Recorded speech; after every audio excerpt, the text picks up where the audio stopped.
The Vietnam War cost the lives of over 58,000 Americans, and over 300,000 were wounded.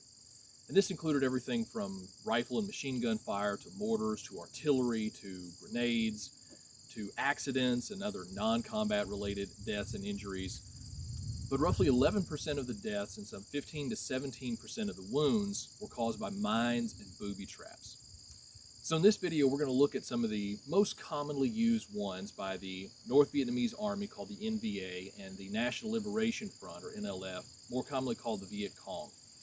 And this is not going to be an exhaustive list, but these are just going to be some of the most common ones that you would see in South Vietnam during the Vietnam War. So one of the most commonly used booby traps in Vietnam is the Punji pit, which is basically kind of like what you see here. It's simply sharpened bamboo spears that oftentimes might be smeared with feces, designed to go through a person's foot if they stepped on it, and feces would likely cause an infection, or at least had a good possibility of doing that. Now, this wasn't designed to kill. It was meant to maim, as in fact most booby traps and mines are. So the simple way this works is a hole is dug, and it may not be this type of size, but even a small hole that's just big enough for a foot to go in, and a handful of little sharpened spears. The person steps on them, goes through their foot. It's going to definitely require some medical attention, possibly hospitalization. It's going to take a person out of the field. That's the whole point of it. Now, one that's this size could easily actually kill somebody. If you tripped and fell face first into it, it could actually puncture your body or something like that. In fact, U.S. issued boots, jungle boots like the ones I have on, after 1966 will actually have a thin metal plate in the sole designed to protect against punji sticks.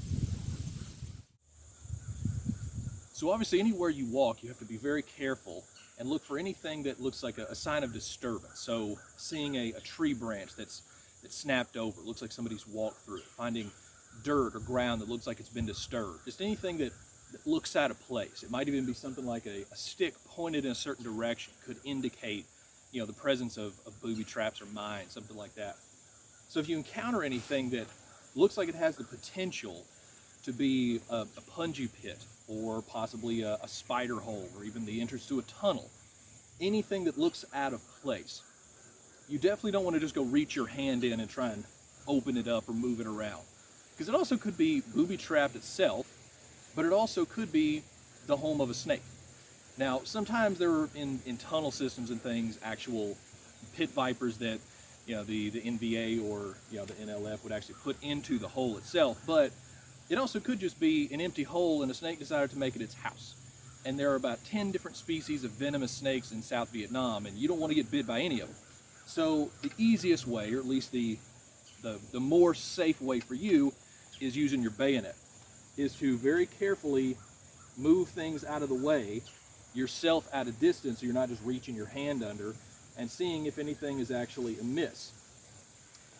And again, it may be nothing, it may be booby trap, there's all kinds of things that you just don't know what you're going to encounter. So it's always a risk, whatever you're doing, but it also may be something that you can't just walk by and let it go, because it may be another patrol later, it may be something valuable. So you have to really take your time and be careful, but using your bayonet's one way to do it. Now, another simple trap is the bullet trap. Now, this is simply a piece of bamboo, just a little tube with a nail put into the bottom of it, and a single bullet. And so this one is for 5.56, so this is the same thing an M16 would fire, but anything would fit into it. Just put that down in there and bury that in the ground. And even just a slight amount that's above the ground, because you could even very easily miss this in the grass somewhere.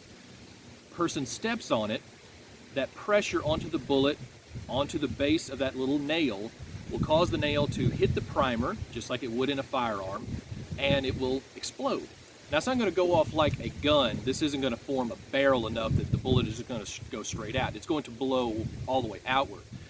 But this is still definitely enough of an injury to take off part of a foot. The bullet may completely go all the way through the foot. It's definitely going to cause a pretty substantial injury. And these are, you know, these could be made by the tens of thousands. Just a little simple trap that somebody steps on and bang, it blows part of the foot off. But like punji traps, it's not designed to kill, but it's designed to maim, to injure. It's going to require the medic, a corpsman, to come and give medical attention, maybe even require a medevac to get you out of the field. It's going to require attention and take someone out of the fight.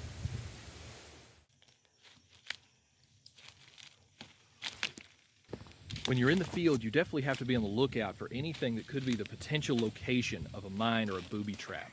So you have to look at the ground, look at the trees, look at everything around you to try and figure out if there's anything out of place or something that you might hit. Now, one of the most common ways in the field that booby traps are going to be employed is through the use of a nearly invisible tripwire.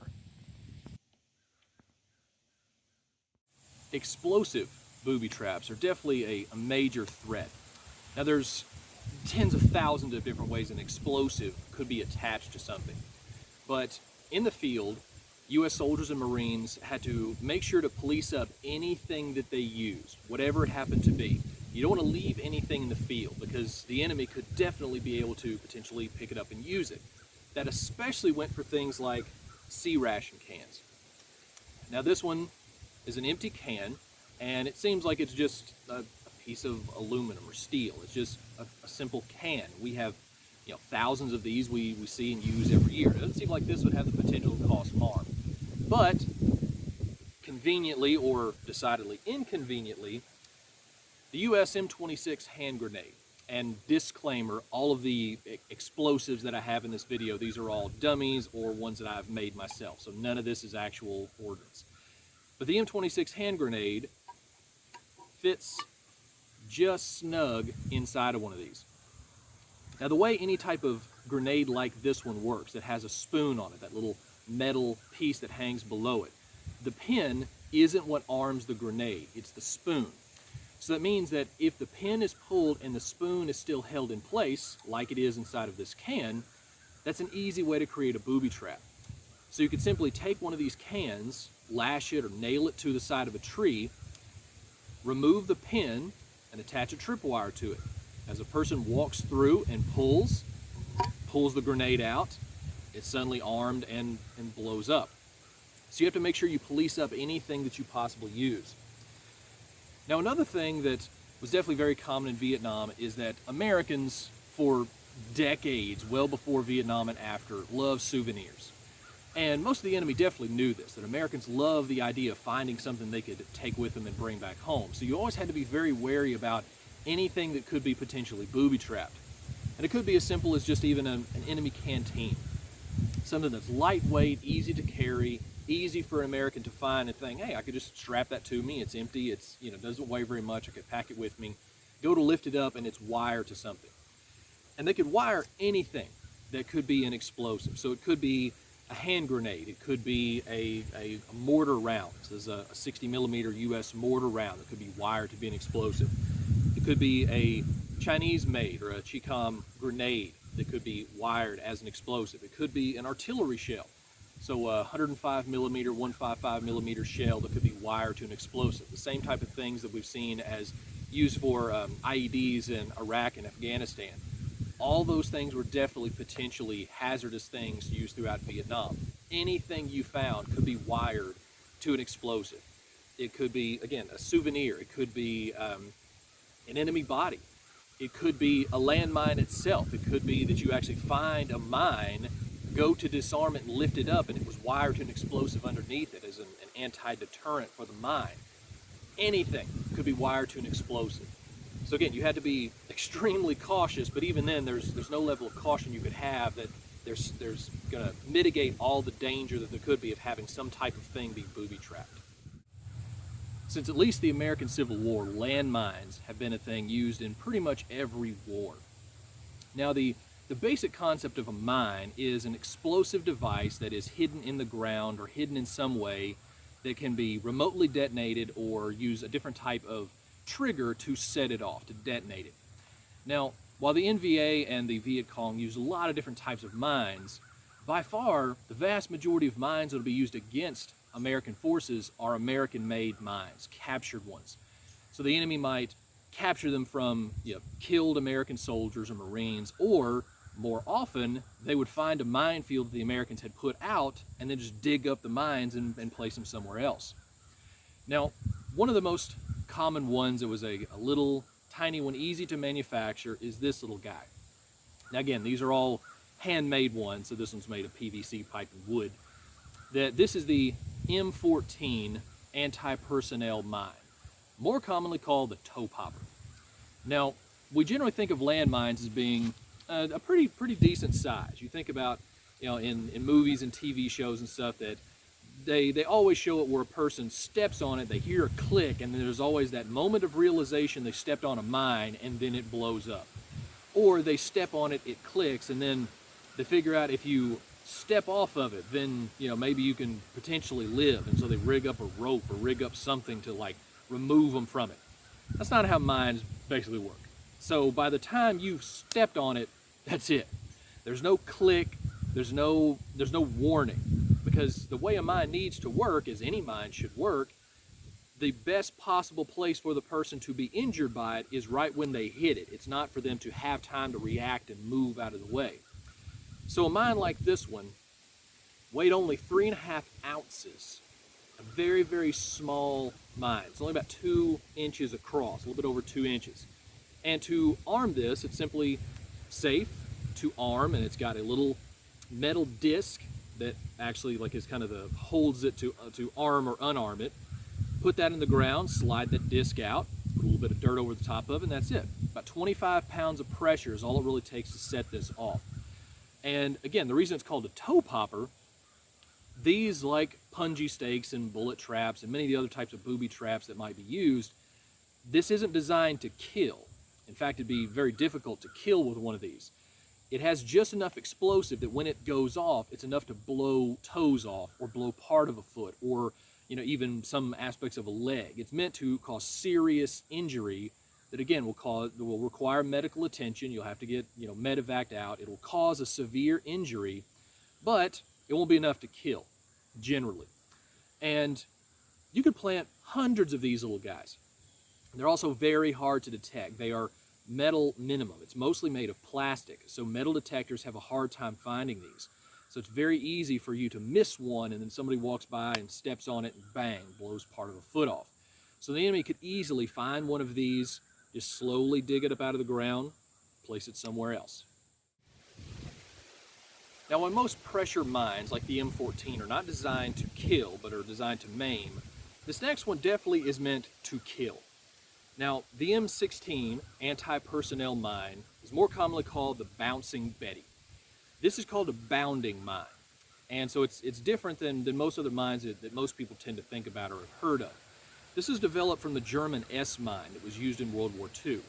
So this entire thing would be buried in the ground.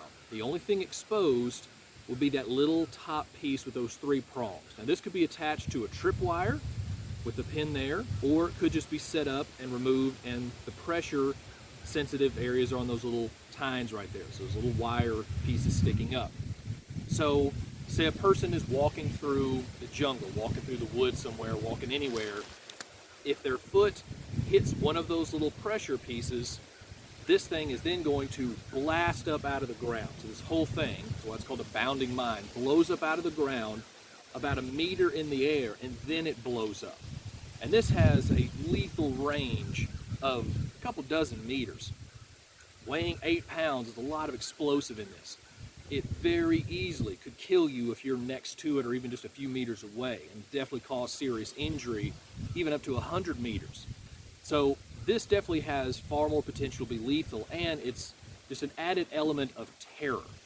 That's one of those things about landmines, is that they are incredibly scary in general, but to have one that if you hit it, it's going to blow up out of the ground and just blast in the middle of the air is an extra element of fear you might have to deal with. Now, by far, the most recognizable mine that many Americans have seen before in some way, shape, or form in movies and a lot of TV shows and things is the M18 Claymore. Now, this is called a directional mine. So instead of being a pressure plate or you hit something, this can either be wired as like a tripwire, or it uses a detonator, a little clacker. So you actually plug this in with a wire and run it out somewhere, and when you see the enemy personnel, you can then hit this thing and it sets off the mine. Now, this weighs about 3.5 pounds, and how this is designed, you see it has a curved shape to it. So beneath this would be 700 ball bearings, so steel ball bearings, and behind that is C4 plastic explosive. Now, plastic explosive has primarily uses for obviously making explosives in ordnance and things like this. But what Americans figured out is that if you pop the back off of the Claymore, you could take a little pea-sized amount of that C4 explosive and you could set it on fire. And it doesn't blow up, it just burns. And you could burn that little bit of the plastic explosive and use it for a fire to heat your sea rations. And what many of them would do is eventually they would pick off so much that there really wasn't enough in the Claymore, and so sometimes they just threw it away, thinking that it's useless now without the explosive. Well, the enemy could then pick that up, put new plastic explosive in it, and now have a fully functional Claymore.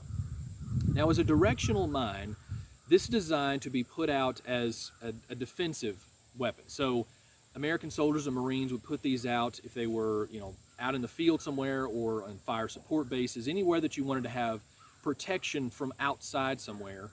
You could plant one of these or multiple ones about every, certain number of feet, and it's going to, when it explodes, send out all those 700 ball bearings in a 60-degree arc.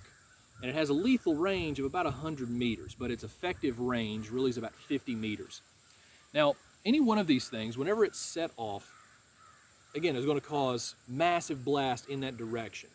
But directional means that when it goes off, it's not going to send the ball bearings backwards. Now, you can't just be laid down right behind it, but it's firing in one direction. So it's basically like a landmine that's basically a giant shotgun, blasting everything in that path.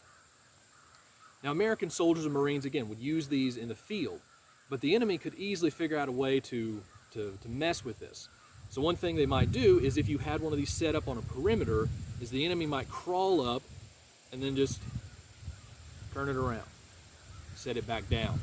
And so now if they made noise and an American hit the clacker, then it blows back toward them. So what Americans sometimes had to do is when you set the Claymore out, you dig a little hole underneath it and put a grenade inside of it.